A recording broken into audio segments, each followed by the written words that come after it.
What's up, everybody? We are back for Boba Fett episode 3, and today, as you noticed, we got Bonnie back in action. All right, yes. So we're actually going to change up how we're doing this today. Instead of going by a play-by-play of the episode, we're just going to talk about what stuck out to us the most. So, Bonnie actually just saw the episode about 30 minutes ago. My initial thought, very impressed. As impressed as I was when I was getting through with Mandalorian the first time. What about you, Alex? No, I enjoyed it. But I don't think I enjoyed it as much as you did, David. I don't mean to be the one that, brings down the vibes, but as you usually do. I like episode 2 more than episode 3.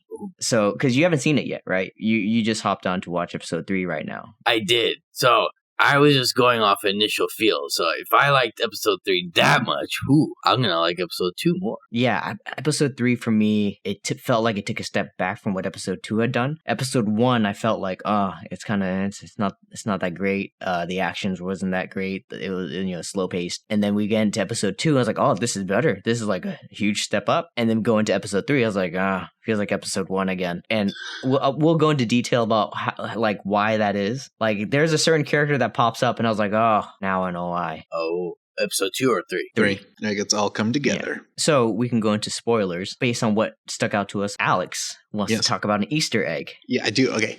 So when we see Boba Fett, riding on the Bantha to Mos Eisley, did you guys catch in the there's a wide shot in the background, 3 droids walking around with the lady from I saw that. The Mandalorian. No.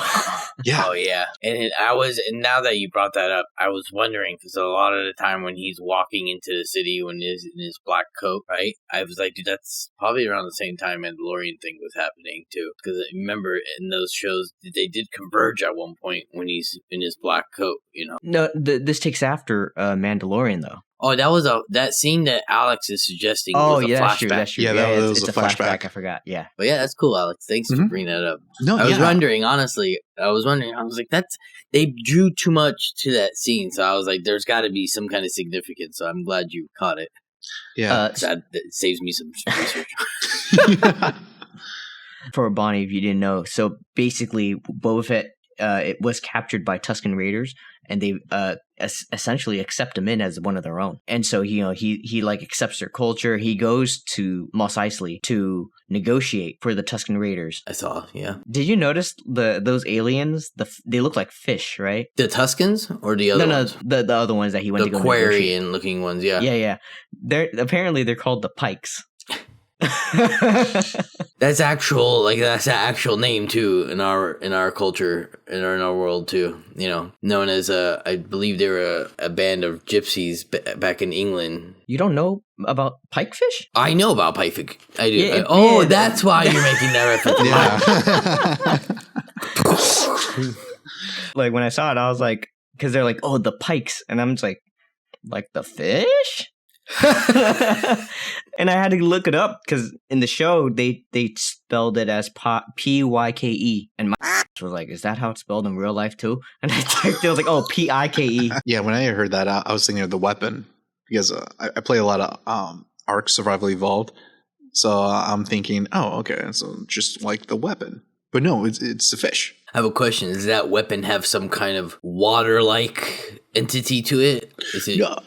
It's kind of like, Does it shoot out shells? No, it's like a spear, but it has a metal tip, metal end. There you go. You use spear to kill pikefish. But he goes there to negotiate. Essentially, he goes to try to negotiate for Tusken Raiders to get supplies, right? Is that? No, that's what they showed in episode 3, and then he finds out that as one people that they should be collecting the money. Yeah. But he finds out that they had already paid the biker ones that came and got it from them. Like a biker gang, right? Yeah. Can I say something? When he got back, and this is obviously because I didn't see episode 1 or 2, when he got back to the village and it was all destroyed like that, I thought that was the same village Anakin destroyed. Oh, no. So, but then obviously I know that this takes place after... Yeah. So my thought process, I was like, that can't be. And then as soon as I thought that this can't be, here comes the logo of the biker. I'm out there. That makes more sense too. Yeah, I thought about that too when I first saw the scene in episode 1. Yeah, because it was just destroyed. Yeah. And it's crazy because you really got to understand that, the Tusken Raiders are just like people. Like, we just met them for about 2 episodes, and now 2 episodes, and yeah, the whole place And even got in destroyed. Mandalorian, you find out that they are able to be reasoned with, not like complete savages, Because it was like it really hits you when you see like Boba's face, like his expression when he arrives into the village. I thought, to me, that was like one of the more highlight part of the episode, because it really does pull at your emotions. Yeah. Oh yeah, it But tugs at you. another thing that stuck out to me was the swoop bike gang. Are you talking about the ragtag kids? Yeah. I liked them. I liked that scene, the chase scene.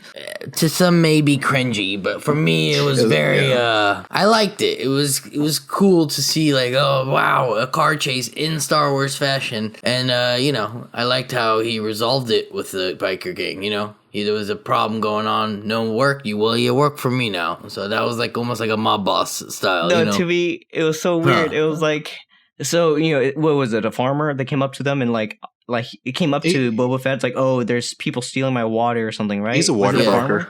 Yeah, it was a watermonger. Yeah, he sees them, just like around a fire, and he asks them, like, why don't you guys pay for it? You just got to work and pay for it. And they mention how the water's double the price, and he's like, you guys look like you can fight. He's like, how about I hire you and you join me? I'm like, what told you that they could fight? Well, the fact that they're stealing water and they have, they modified their body. And then, I mean, he didn't ask for them to fight. He just asked them. They said, well, there's no work. He said, well, you work for me now. I mean, that's how I saw it. It was just like a mobster, and I kind of liked that aspect, because here he is trying to take a hold of that neighborhood, just like a mob boss, offering protection and work for people, just like how he's doing it. And actually, he got the bit that they could fight. If you're gonna stand up to a Mandalorian, like he said to her, you got guts. He doesn't consider himself a Mandalorian. I know, but the lore of the helmet, they know of it. The universe knows of it. The galaxy knows of that lore. So,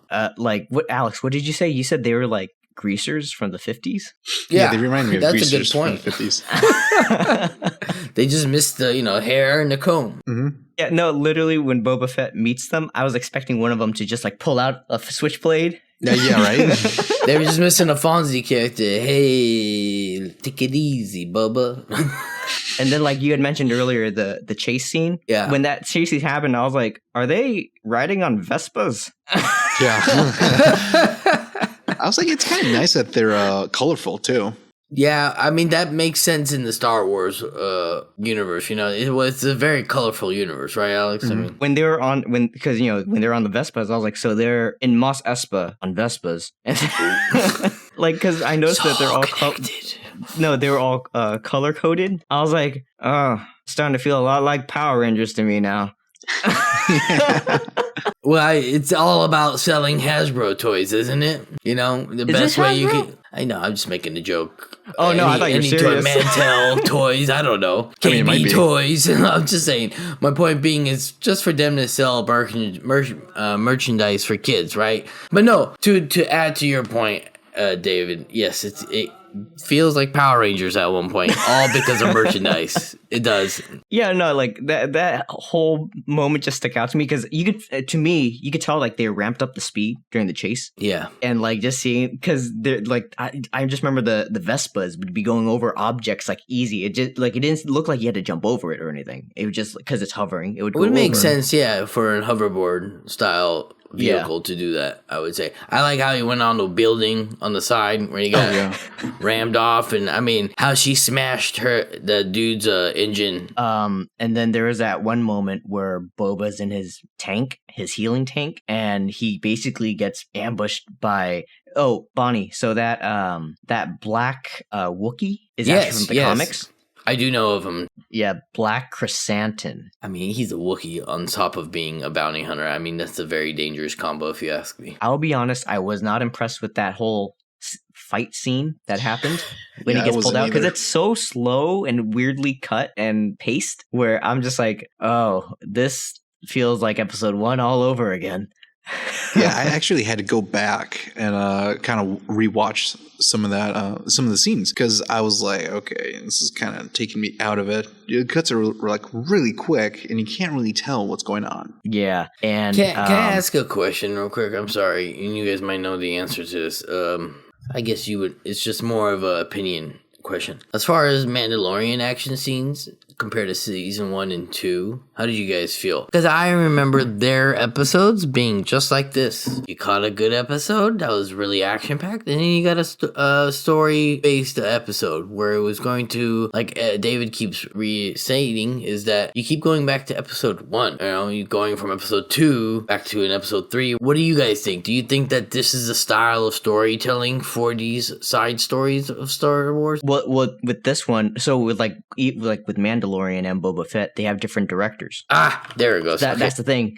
They have directors like working. So like for Mandalorian, for example, they have all their directors get together, so they kind of figure out like, okay, what's the story we're all going to tell? That's going to make sense. Same thing with Boba Fett. But I do feel like the certain director that directed this episode probably could have taken some notes. Yeah. Okay. Like he just didn't mesh well with the other episodes. Yes. If you see episode 2, you'll see what I mean. But so what gave me that, like, hinted to me who directed this episode was who we see later giving Boba Fett his Rancor.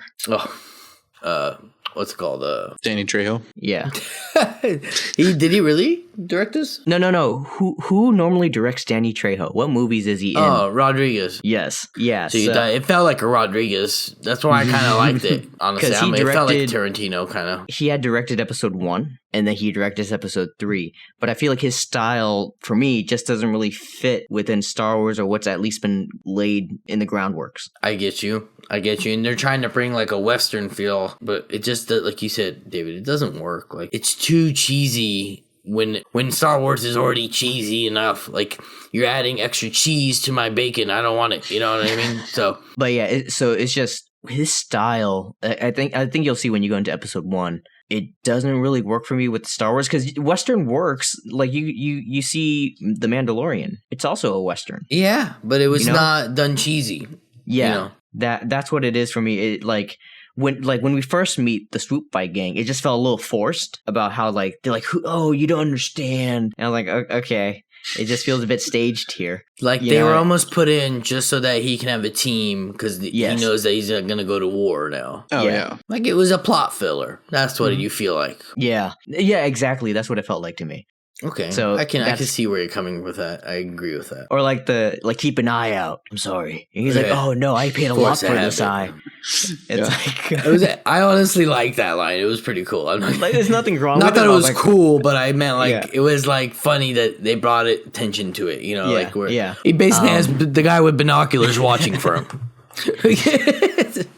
What did you guys think of the Rancor? Okay, so Danny Trejo's expressions I did find a little odd, like because I'm like, is he plotting something? Oh, see, that's what I was gonna say, dude. I mean, I felt like it was a moment like a Trojan horse. I don't trust Jabba's. I don't trust any Hutts.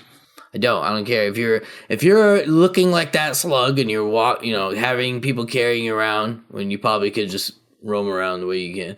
I don't trust it. I feel like it's a Trojan horse. That's what I do. I will say though, it was interesting to hear what they were explaining about with the Rancor, because all we've ever known with Rancors were from like Star Wars Episode 6, and they just look like gigantic beasts. You know, so when the witches.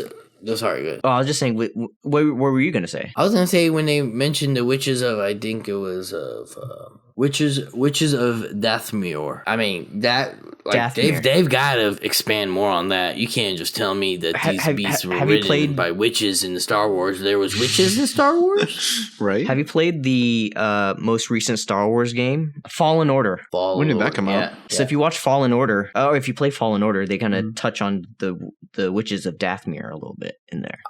Okay. Interesting. Okay. I'll do that. Thank you for... But that's also VR one, right? I don't know. No, The VR one is Darth Vader. Gotcha. Yeah. But when Danny Trejo's character was explaining the Rancor and stuff, like their tendencies and how they are, it made me think of pit bulls. Yeah, it really does. Yeah, because I like he's like, oh, they're misunderstood. Like they're actually not that violent. Only if they feel threatened. So that was interesting. I was dogs. like, yeah, and that they do anything for their owners. Yeah, it's like a dog. That's pretty much what it is. Honestly, like the pit bulls, from what I can see, every owner will suggest this, that they're just big babies. Yeah, no, like that whole moment he had where it like looked at him and he was petting it. I was like, okay, that's kind of cute. Yeah. Yeah, it's kind of adorable. That's so sad that he had blinders and he's depressed the way he was. Yeah, because what did Danny Trejo's character say? He said like the first person to see it's going to imprint on. And then and Danny was saving it for himself to train. Yeah.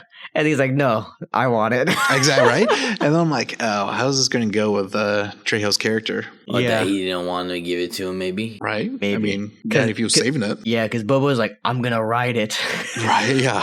He's like, I've ridden bigger creatures. It's fine. It's also been eaten by bigger creatures, too. Are you guys excited? So, because I feel like at the end of this, are you guys excited about the next episode? And what do you think will happen? I'm ready to see what's going to happen with his power struggle that he's in. That's the only thing I'm trying to see, the outcome and how he's going to resolve it. It doesn't seem like he wants to resolve it with violence. He was just trying to resolve it with a political matter. Here is a theory of mine. I think that Wookiee we saw earlier will come back and help him in that war. Definitely. I can totally see that too. I'm just wondering what Danny Trejo's character is going to be. What he going to do? This guy, he doesn't trust him as far as I don't can trust go. him. I mean, for me, I'm curious to see how the mayor plays into everything. There's a high significance on that, isn't there? Yeah. You're right. Because if you watch episode 1 and 2, he's a significant, like he's mentioned a lot, and then we see him, and he's always, it feels like he's just kind of playing in the backgrounds. Yeah. So I'm kind of curious to see what he does.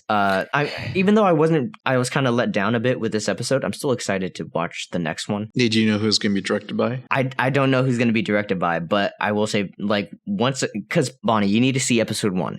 I will. There's a moment near the end that happens. I don't want to give spoilers, but it's not at the end, actually. It's kind of like midway through that I told Alex. It stuck out to me a lot. Like, I'm like, it's a whole minute, basically, of this segment. Alex, I think you know which moment I'm talking about. Okay. He's got it now. I think I have it. Did you get it? Yeah. Did you okay. All right.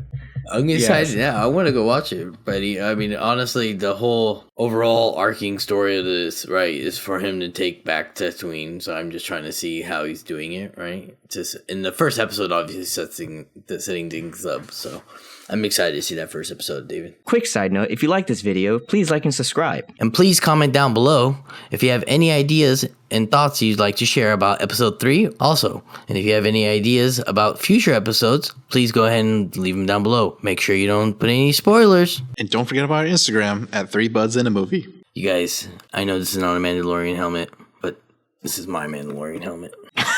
Over and out. And that's our video for the day, guys. Thanks for watching. Thanks for watching. Thank you.